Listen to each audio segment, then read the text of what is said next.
On record बोल, तब मेरे ऊपर प्रेशर बना रहेगा कि क्या करना है। कॉलेज वाले बच्चों के लिए। कुछ डिमांड है किसी की? हाँ, कॉलेज बता। वाले बच्चों के लिए प्रोटीन इंटेक कैसे पूरा करना है उसके बारे में कुछ बताओ। Good morning everyone, welcome back to my YouTube channel. तो आज एक अलग चीज़ हुई और काफ़ी मोटिवेशनल थी।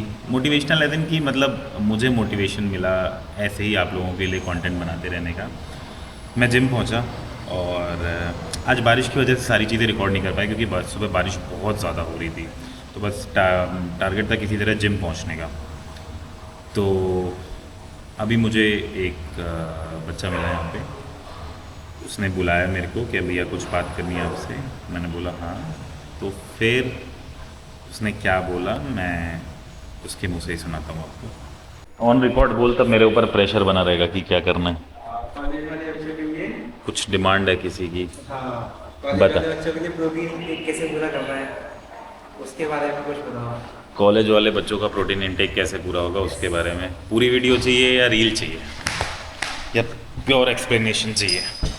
तो आज इसी टॉपिक पे बात करते हैं। आज हमारा रेस्ट डे भी है और कार्डियो है। तो आज मैं ये एक्सप्लेन करूँगा जो बच्चे कॉलेज जाते हैं उनका प्रोटीन इंटेक कैसे पूरा होगा। दोनों ऑप्शन बताऊँगा जिसमें आप प्रोटीन सप्लीमेंट भी लेते हो वो, और जो लोग प्रोटीन सप्लीमेंट नहीं लेना चाहते हैं वो। और उन दो कैटेगरी के बारे में बताऊँगा जो लोग हॉस्टल में रहते हैं और जो लोग हॉस्टल में नहीं रहते हैं। पूरी एक्सप्लेनेशन आज की इस वीडियो में दूंगा। इस टॉपिक पे इतना क्विक एक्शन मैंने इसलिए लिया ना, क्योंकि मैंने भी अपनी ये बॉडी बिल्डिंग की जर्नी कॉलेज में ही शुरू करी थी। सेकेंड ईयर तक तो मुझे ये लगता था कि लोग जिम जाते क्यों हैं इतना परेशान होने, इतना अपने आप को परेशान करने। लेकिन जब एक बार उसमें घुसा और रियलाइज़ हुआ कि क्या फ़न है, क्या मिलता है आपको जिम जाने से, क्या मिलता है आपको वेट लिफ्टिंग से, वो खुशी जो मैं कभी किसी को एक्सप्लेन शायद कर ना पाऊँ। तो उस टाइम मेरे लिए भी सबसे बड़ी दिक्कत यही थी क्योंकि मैं भी हॉस्टल में रहता था। डाइट कैसे पूरी हो, प्रोटीन इंटेक कैसे पूरा हो, सुनता बहुत था लेकिन समझ कुछ नहीं आता था। जब तक चीज़ें समझ आने लगी तब तक तो मैं कॉलेज से निकल गया, मेरे पास ऑप्शंस हो गए, मैं चीज़ें करने लग गया, मैं प्रोटीन कंज्यूम करने लग गया, बाहर से प्रोटीन सप्लीमेंट्स लेने लग गया। तो आज मैं बहुत ही क्लियरली एक्सप्लेन करूँगा कि आप अपना प्रोटीन इंटेक कैसे पूरा करें, अपना प्रोटीन कंजम्पशन काउंट कैसे करें कि कितना प्रोटीन लेना है, और कितना आपको स्ट्रिक्ट रहना है, और कितनी चीज़ें आप ऐसे जाने भी दे सकते हो कि चलो कोई बात नहीं, ये थोड़ा ज़्यादा हो गया तो चलेगा। देखो, मैक्रोज का बहुत बड़ा इंपॉर्टेंस है बॉडी बिल्डिंग में। लेकिन अब अगर आप कॉलेज में हो, आप पढ़ाई कर रहे हो और आपका टारगेट कुछ और है, गोल कुछ और है, लेकिन बॉडी बिल्डिंग को भी आपने शौक बनाया है और बॉडी बिल्डिंग करने की आपकी इच्छा है, आपको अपनी बॉडी को अच्छा दिखाने की इच्छा है, और आपको एक कैसे समझाऊँ कि आप जैसे ना, बच्चों का सपना ऐसे शुरू होता है जिम जाने का कि एक एथलेटिक बॉडी चाहिए उन्हें, एक एस्थेटिक बॉडी चाहिए उनको। तो उसमें भी प्रोटीन उतना ही इम्पॉर्टेंट है जितना एक प्रोफेशनल बॉडी बिल्डर को। तो मैं आपको अब चीज़ें बताना शुरू करता हूँ कि कैसे आप अपना प्रोटीन इंटेक पूरा कर सकते हैं कॉलेज जाते हुए।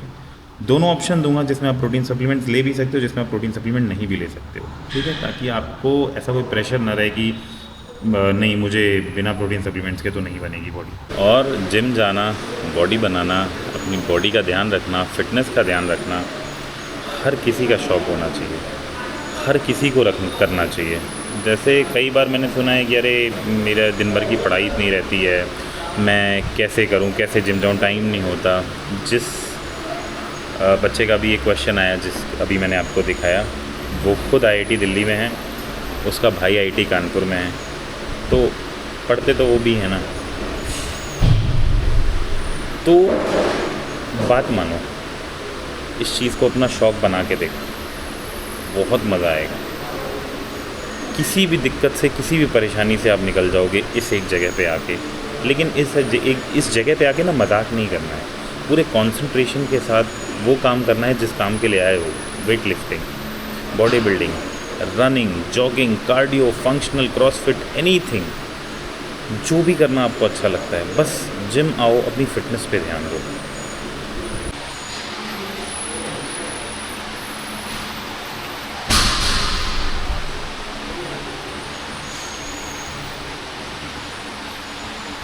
तो मैं सारे काम करके वापस आ गया। अगर कोई मुझसे पूछे ना कि तुम्हारी लाइफ का सबसे बोरिंग डे क्या है, तो मेरी लाइफ का सबसे बोरिंग डे है मेरा रेस्ट डे। क्योंकि जब जब तक वेट्स नहीं उठाता हूँ ना, मुझे कुछ अच्छा नहीं लगता है। देखो, रेस्ट डे था, सब सारी चीज़ें ऑन पॉइंट थी, और आज मुझे उस टॉपिक पे भी आपसे बात करनी है जो उस भाई ने बोला था, क्या कहते हैं, I am sorry, college diet को लेके, कि कॉलेज में कैसे लें, क्या डाइट है, उसके बारे में बताऊंगा। अभी फ़िलहाल मेरी डाइट देख लो। मेरी डाइट में ये मेरी शाम की मील है, जिसमें मैं ब्रेड ले रहा हूँ, लो फैट पनीर है, और ये मेरा शेक है, प्रोटीन शेक है, नॉर्मल प्रोटीन शेक है। मैं इसमें पी रहा हूँ थोड़ा सा फैंसी रखने के लिए इसको, और कोई बात नहीं है, नहीं तो शेकर में ही पी लेता। तो इसके बाद आज कुछ भी नहीं है। आज हमने कार्डियो करा, साइकिलिंग करी फॉर 60 मिनट्स, और अभी स्टेप्स कंप्लीट करने हैं। मेरे स्टेप्स हो गए हैं ऑलमोस्ट, अराउंड 5 हो गए, 3-4 हज़ार और स्टेप्स कंप्लीट करने हैं, हो जाएंगे। फिर आज ट्रेनिंग करवा दी थी मैंने दिन में ही। आज बच्चों की लेग्स है वेंसडे, तो मैंने दिन में ही सारे काम, ऑलमोस्ट सारे काम ख़त्म कर लिए थे, क्योंकि मैं इवनिंग के टाइम पे अवेलेबल नहीं था। बाकी मैं आपको एक्सप्लेन करता हूँ वो चीज़ जिस चीज़ के लिए आप इस पूरी वीडियो में वेट कर रहे थे, कॉलेज डाइट के बारे में। तो जो हमारा मेन टॉपिक था आज का, कि कॉलेज जाने वाले बच्चे डाइट कैसे फॉलो करें। जो लोग घर पे रहते हैं उनके लिए तो थोड़ा इजी हो जाता है, और जो लोग हॉस्टल में रहते हैं उनके लिए थोड़ा मुश्किल होता है। तो मैं आपको हॉस्टल में रहने वाले बच्चों के लिए आज बताऊंगा क्या करना है क्या नहीं। तो जो बच्चे कॉलेज डाइट के बारे में जानना चाहते हैं ना, वो एक चीज़ याद रखना हमेशा, कि जो मैक्रोज होते हैं ना, मैक्रोज क्या होते हैं, आपका प्रोटीन, फैट, कार्ब्स, ये थोड़े ऊपर नीचे हो सकते हैं, तो परेशान नहीं होना है। इस आपको क्या है, कंसिस्टेंसी की ज़रूरत है। इसको ऑन पॉइंट अभी रखना ज़रूरी नहीं है। अभी आपने अपनी ये जर्नी शुरू करी है, तो अभी आप सबसे पहले कंसिस्टेंसी पे ध्यान दो। अब ऐसा नहीं कि मैक्रोज को आप भूल जाओ, प्रोटीन, कार्ब्स, फैट से आपका कोई लेना देना नहीं है, लेकिन अगर ये थोड़ा बहुत ऊपर नीचे होते भी हैं तो कोई दिक्कत नहीं। मैक्रोज के बारे में बोल तो दिया मैंने, लेकिन मैक्रोज होता है क्या है। मैक्रोज होते हैं प्रोटीन, कार्ब्स और फैट। ये कैलकुलेट कैसे करते हैं, ये 4-5 चीज़ों पर बेस्ड होता है। एक तो आपका age, gender, weight, activity level, और एक पॉइंट है आपका हाइट। चलो हाइट को एक बार को इग्नोर कर भी देते हैं, क्योंकि हमारे वेट से जो है उसका हम कैलकुलेशन कर लेते हैं। अब आता है कि मैक्रोज को कैलकुलेट कैसे करते हैं। इन 5 चीज़ों पे बेस्ड होती है, इन 5 चीज़ों को आप कैलकुलेट करो। अब अगर आपको फैट लॉस करना है तो नहीं, इससे क्या होगा ना, इसके बेसिस पे आप अपनी मेंटेनेंस कैलोरीज कैलकुलेट करोगे। मेंटेनेंस कैलोरीज कैलकुलेट कर ली। अब बारी आती है आपके गोल की। आपका फैट लॉस है, सो 300 से 500 कैलोरी उसमें से माइनस कर दोगे आप, और अगर वेट गेन का है तो 200 से 400 कैलोरीज प्लस कर दोगे आप।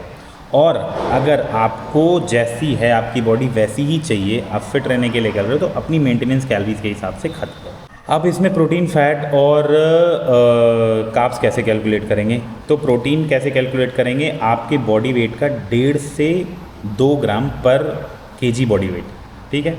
ये इस तरीके से कैलकुलेट करोगे आप। ये जो ट्वाइस द बॉडी की ज़रूरत नहीं है, आप 1.5 से 2 के बीच में रखो, 1.5 तक भी होगा तो चलेगा।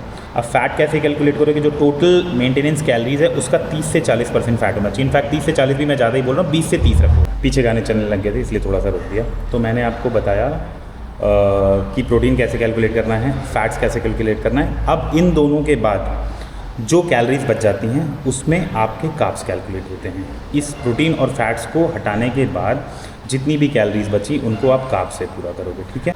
कार्ब्स के अदर सोर्सेज हो गए, जैसे ओट्स खा लो, ओट्स भी खा सकते हो आप कार्ब्स में। ओट्स में प्रोटीन भी होता है, उसको प्रोटीन के लिए भी यूज़ करते हैं। और पोहा खा लिया। तो देखो, कार्ब्स आपके लिए कैलकुलेट करके कार्ब्स का कंजम्पशन करना ईजी है। सबसे मुश्किल क्या है, और फैट भी कंज्यूम कर सकते हो आप, नट्स ले लो, सीड्स ले लो, उससे आपका फैट भी कंप्लीट हो जाएगा। सबसे ज़्यादा दिक्कत आती है आपको प्रोटीन कंप्लीट करने में। तो देखो, अगर आप वेजिटेरियन हो ना, तो कुछ चीज़ें आप अपने दिमाग में रख लो कि मुझे ये तो खाना ही है प्रोटीन में, और उस प्रोटीन को अपने हर मील में डाल लो। जैसे कि पनीर हो गया, सोयाबीन हो गया, राजमा हो गए, छोले हो गए, और स्प्राउट्स हो गए, वो मूंग वाले जो स्प्राउट्स होते हैं वो हो गए। तो अब चलो, अब आप मेरी बात सुनो। जैसे आपने ये 4-5 चीज़ें कर ली कि मैं इसके थ्रू ही अपना जो है प्रोटीन कंप्लीट करूँगा। वेजिटेरियंस के साथ सबसे बड़ी दिक्कत है ना कि हमारे पास प्योर प्रोटीन का साधन कुछ भी नहीं है। हर प्रोटीन में कुछ कार्ब्स है। देखो, मैं समझ रहा हूँ आपके लिए थोड़ा कॉम्प्लिकेटेड होगा इसको कैलकुलेट करना, लेकिन आपने एक बार कैलकुलेट कर लिया ना कि मुझे इतना कार्ब्स। देखो, सबसे ज़्यादा दिक्कत डाइट में आती है इसलिए क्योंकि आपके पास कैलकुलेशन नहीं है मैक्रोज की, कि मुझे कार्ब्स कितना कंज्यूम करना है, प्रोटीन कितना कंज्यूम करना है, फैट्स कितना कंज्यूम करना है। थोड़ा सा टाइम निकाल के एक बार इसको कैलकुलेट कर लो तो आपके लिए बहुत ईजी हो जाएगा डाइट को कंज्यूम करना, डाइट अपनी बनाना और डाइट को टाइम पे लेना। एक बात ध्यान रखो, जब भी मील लो उसमें प्रोटीन ऐड करो। प्रोटीन के सोर्सेज मैंने वेजिटेरियन के लिए बता दिए। पनीर खा सकते हो, पनीर कोशिश करना लो फैट पनीर हो। जैसे आप अगर हॉस्टल में भी हो तो आप बाहर से पनीर ले आओ। मैं जानता हूँ मेस में आपको पनीर इतना नहीं मिलेगा या आपको अलग से पनीर नहीं बनेगा आपके लिए, तो आप बाहर से ले आओ, लो फैट पनीर ले आओ खरीद के। अब तो बहुत सारे सोर्सेज आ गए, बहुत सारी कंपनीज आ गई हैं। पनीर, छोले, राजमा और मूंग, ठीक है। अब क्वेश्चन आता है कि छोले राजमा ये हम खाएं कैसे। देखो थोड़ा सा ना, जब ये शौक पाल लिया ना अपने जिम जाने का, फिट रहने का, तो थोड़ा सा एक्स्ट्रा एफर्ट करना पड़ेगा। आप इंडक्शन ला सकते हो, जो मैंने करा है वो मैं आपको बता रहा हूँ। इंडक्शन ला सकते हो, एक कुकर ला सकते हो। मम्मी को फ़ोन करो, मम्मी से पूछो इसमें सीटी कैसे लगती है। छोले में सीटी लगाई, स्प्राउट्स में सीटी लगाई। स्प्राउट्स में सीटी नहीं भी लगाओगे तो भी आप उसको भिगो के एक रात पहले खा सकते हो। सीटी लगाई, उसमें टमाटर प्याज काट के डाला और उसको खा लिया, ठीक है। पनीर तो आप ऐसे कच्चा भी कंज्यूम कर सकते हो। और तो बस ये है कि आप अपने ना सोर्सेज देख लो, अब उसमें से कैलकुलेट कर लो कि इसमें कितना प्रोटीन। देखो मैं वही आपको दोबारा बता रहा हूँ कि प्रोटीन, हमारे प्रोटीन में ना वेजिटेरियन के प्रोटीन में प्योर वेज हूँ, मैं अंडे भी नहीं खाता, तो हमारे प्रोटीन में कार्ब्स की प्रेजेंस ऑलरेडी होती है, समझ लो। तो उस हिसाब से अपना कार्ब्स प्रोटीन फैट कैलकुलेट करके आप अपने इसको मील को कंप्लीट कर सकते हो। और इतना समझाने के बाद भी अगर आप में से किसी को भी कोई कन्फ्यूजन है कि मुझे ऐसे ऐसे ये दिक्कत आ रही है, तो आप मेरे कमेंट सेक्शन में लिख दो कि भैया आपके समझाने के बाद भी मुझे ये चीज़ समझ नहीं आ रही, मैं उस पर भी वीडियो बनाऊंगा और उस पर भी समझाऊंगा। इसी तरीके से अगर हम नॉन वेजिटेरियंस पे आ जाते हैं, देखो नॉन वेजिटेरियंस के लिए काफ़ी ईजी हो जाती है चीज़ें, क्योंकि सबसे बढ़िया सोर्स ऑफ प्रोटीन उनके पास एग्स है। उनके पास कुछ नहीं करना है, बॉयलर रखना है हॉस्टल के रूम में, बॉयलर में अंडे डाले, बॉयल करा, खा लिया, ठीक है। लेकिन एक बात याद रखो, जैसे ये बहुत सारी मिथ सुनी होगी कि येलो पार्ट नहीं खाना चाहिए, सिर्फ वाइट पार्ट खाना चाहिए। देखो खाना पूरा होल एग भी खा सकते हो आप, कोई दिक्कत नहीं है, लेकिन उसको मना इसलिए करते हैं ना क्योंकि कई बार वो ना बहुत, जैसे मैंने कह दिया कि 12-14 अंडे खाने, आप 12-14 वो येलो पार्ट भी खाओगे आपके पेट में गर्मी बहुत बनेगी, तो इसलिए आप 2-3 जो है येलो पार्ट खा लिया, बाकी वाइट खा लिया। तो देखो नॉन वेजिटेरियंस के लिए ना थोड़ा ईजी तो है और आप एग से कंज्यूम कर सकते हो। मैं समझता हूँ हॉस्टल के रूम में जो है चिकन बनाना थोड़ा मुश्किल होगा, तो ठीक है आप हमारे वेज के सोर्सेज थोड़े उठा लो, एग से कंप्लीट करो और कभी कभी चिकन भी कंज्यूम कर लिया। अब चिकन कैसे कंज्यूम करते हो वो आप देखो, मुझे पता है हॉस्टल के रूम में चिकन बनाना, बॉयल करना, देखो सेम चीज़ कह रहा हूँ, अगर आप बॉयल्ड चिकन खा सकते हो तो आपके लिए तो सबसे बढ़िया बात है। अपने चिकन को बॉयल करो, वही सेम इंडक्शन में लाओ, बॉयल करो, नींबू डालो, उसमें डालो, खाओ। मुझे तो पता भी नहीं है कि ये प्रॉपर बनता कैसे है, हाँ बस मुझे ये पता है कि किसमें क्या प्रोटीन, तो आपको प्योर प्रोटीन मिल जाता है। नॉन वेजिटेरियन के साथ सबसे बड़ा एडवांटेज ये है कि उन्हें प्योर प्रोटीन का साधन है उनके पास। और देखो मैं ज़्यादा नहीं बताऊंगा, इसमें फ़िश भी खा सकते हैं, सब कुछ खा सकते हैं, लेकिन मैं ये नहीं कह रहा कि आप फ़िश वगैरह खाओ। आप पूरा ध्यान जो है सिर्फ और सिर्फ एग्स, चिकन और हमारे जो वेजिटेरियंस के सोर्स ऑफ प्रोटीन में थोड़ा सा वो ऐड कर लो, उसके थ्रू आप प्रोटीन कंप्लीट कर सकते हो। तो मैंने दोनों नॉन वेजिटेरियंस और वेजिटेरियंस के लिए ऑलमोस्ट सारी बातें सेम हैं, बस उनकी मील अलग हो जाती है। दोनों के लिए एक बात याद रखनी है कि अपनी हर एक मील में प्रोटीन ज़रूर ऐड करना है। हर एक मील में, चाहे एग्स के फॉर्म में ऐड करो, चाहे प्रोटीन के फॉर्म में ऐड करो, चाहे छोले के फॉर्म में ऐड करो, क्योंकि आप एक बार में बहुत सारा प्रोटीन कंज्यूम नहीं कर सकते हो, तो थोड़ा थोड़ा करके हर मील में करो। इसके अलावा भी अगर आपका कोई भी क्वेश्चन हो इस चीज़ से रिलेटेड, तो मैं आपको बता रहा हूँ, आपके मेरे कमेंट सेक्शन में जो भी क्वेश्चन आएगा या मेरे इंस्टाग्राम के डीएम में जो भी क्वेश्चन आएगा, मैं उसका रिप्लाई ज़रूर करूँगा इस चीज़ से रिलेटेड, क्योंकि मैं हर एक स्टूडेंट की हेल्प करना चाहता हूँ। क्योंकि जब मैं स्टूडेंट था मेरी हेल्प करने वाला कोई नहीं था। तो आपको कुछ भी पूछना हो, किसी भी चीज़ से रिलेटेड कोई बात करनी हो, आप मुझसे कर सकते हो बिना सोचे समझे। और मैं आप लोगों को एक और ज़रूरी चीज़ बताना चाहता हूँ, हम पानी को इग्नोर करते हैं, ठीक है। पानी दिन के 3 से 4 लीटर ज़रूर पीना है, चाहे जो हो जाए। दिन के 3 से 4 लीटर पानी, कोई भी मौसम हो, ठंडी गर्मी बरसात, आपको वाटर का कंजम्पशन पूरा रखना है, हमेशा हाइड्रेट रहना है। आपको इससे बहुत हेल्प मिलेगी, चाहे फैट लॉस हो, चाहे वेट गेन हो, दोनों। तो इस वीडियो को यहीं ख़त्म कर रहा हूँ मैं, और मुझे आप लोगों को कोई भी डाइट समझाने या बताने में कोई भी तकलीफ़ नहीं है। कभी भी किसी भी तरह का कोई भी क्वेश्चन पूछ सकते हो। मेरी वीडियोज़ आपको पसंद आ रही हो तो इस चैनल को लाइक, शेयर, सब्सक्राइब करो। Bye bye.